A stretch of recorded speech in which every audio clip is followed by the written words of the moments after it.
Welcome back to the online classes of physics, science. This is your name, Miss, back again with a new topic, that is motion and time. We have completed what is motion, what is rest, and we have learned about the types of motions in our previous class. And today's class we are going to learn about the speed and time. Okay, what is the role of speed and time in our day-to-day life? Okay, fine. Before starting the class, I would request all the students to kindly go through the textbook immediately after watching the video so that you can memorize very easily. As study is very important in our life, we need to grasp the knowledge immediately whenever we are getting the knowledge, right? So I request everyone to just go through the textbook immediately after the lesson. Yes, my dear rabbits. Okay, so let's start with the speed. Okay, whenever you go on the bike or in your car or anything, when you go with your parents, you observe some meter is, it will be moving here and there. What is that? That is nothing but it is called as speedometer. What it is called? It is called as speedometer.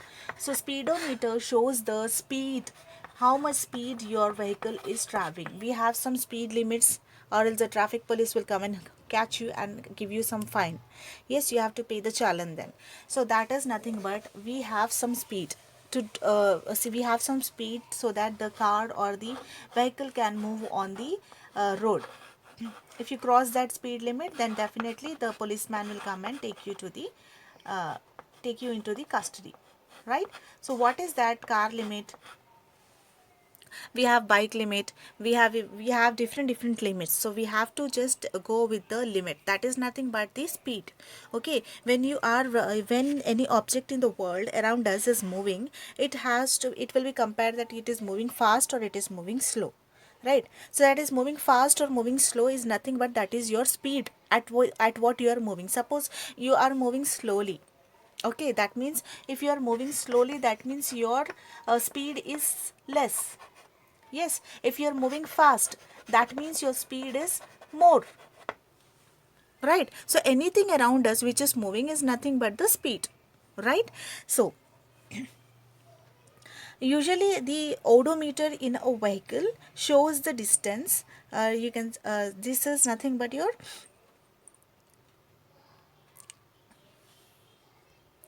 speed showing meters. Okay, odometer will show the speed of the vehicle,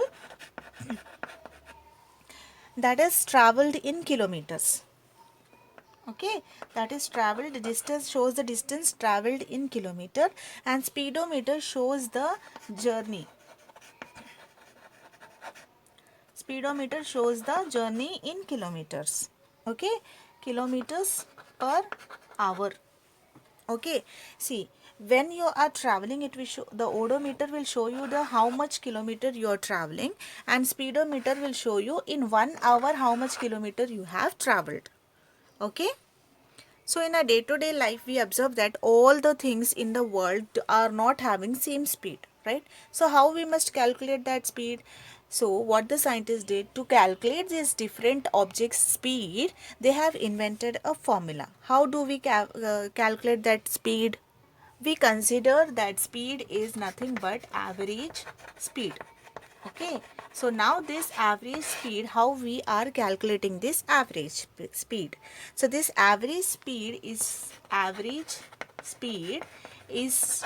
calculated by taking the total distance traveled by the time taken to travel. Okay, whatever time taken, total time taken to travel from one point to another is nothing but your average speed. So what we are saying, total distance traveled by the time. So with this equation, you can generally know the average speed of any object. You can see the any object. It can be yourself, it can be your car, it can be your bike, it can be your bicycle, it can be your bus, anything it can be. You can calculate using this formula. Total distance, how much you have traveled by the how much time you have taken to travel. And what are the units of speed? The units of speed are nothing but meters per second. So these are nothing but your SI units of speed. Okay, so using this formula you can calculate any of the uh, speed.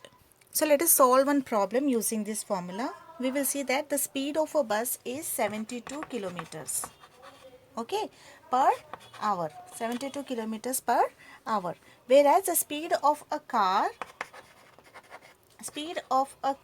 is nothing but 12.5 meters per hour, seconds, sorry. Which vehicle moves faster? So we want to know which vehicle moves faster. So to compare the speed, there must be expressed in same unit. Here we are giving it as kilometers per hour, and here we are showing it meters per hour. So what we are doing, we will first convert this kilometers per hour into meters per second. Okay, so 1 kilometer per hour is equal to 5 by 18 meters per second. So 1 meters per second is equal to 18 by 5 meters per second. So what we are doing, we are converting the speed of a car into kilometers per hour. So 1 kilometer per hour is equal to 5 by 18 meters per second. So 1 meters per second is equal to 18 by 5. So what we are doing, 12.5, we are converting this into kilometers per hour. So 12.5 into 18 by 5, which is equal to 45 kilometers per hour. Okay, so that means if you take the bus is traveling at 72 kilometers per hour, whereas the car is traveling at 45 kilometers per hour. So that means the speed of the bus is more. Whose speed is more here? 72. That is bus. So that means the speed of the bus is more when compared to the speed of the car. So with this we end up with our lesson. I hope it is understandable. So if you have not understood, please go with all the parts of the lesson and try to understand it. So until then, wait for the next video, and I request you all to again go and revise the videos and learn. Okay, simply listening videos is not the best part. You have to even learn, you have to even go through the textbooks and question answers, so that you can understand it very easily. If you did not understand, you can come back to me. I'm always available, right? So that's why take care, and thank you for watching.